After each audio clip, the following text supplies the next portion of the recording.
Bienvenue dans ce tout premier tuto consacré aux bases de Premiere Pro. Nous allons commencer par créer un nouveau projet que je vais appeler Tuto Premiere Pro et on valide. Nous voilà maintenant dans l'interface principale du logiciel. Il y a plusieurs panneaux qui font un petit peu peur au début, mais rassurez-vous, vous allez rapidement tout comprendre. Avant d'aller plus loin, on va faire un tout petit peu de théorie. Un montage est constitué de vidéos, de musique, de bruitage, d'images, de texte, et bien tous ces éléments, on va les agencer dans ce qu'on appelle une séquence.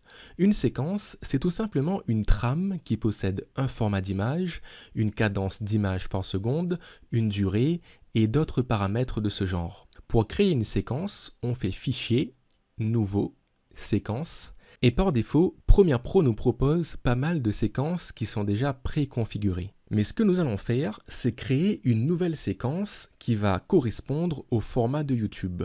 Pour cela, on va se baser sur la séquence prédéfinie qui se trouve dans DVPAL, standard 48 kHz, et on va aller modifier les paramètres en cliquant sur Réglages.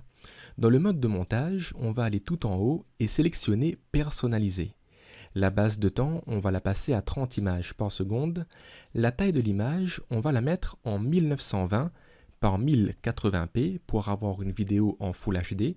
Et le rapport LH en pixels, on va le mettre en pixels carrés. À partir de là, ma nouvelle séquence est préconfigurée, mais avant de cliquer sur OK, je vais enregistrer la préconfiguration. Je vais l'appeler YouTube 1080p. Alors, YouTube 1080p. Je clique sur OK.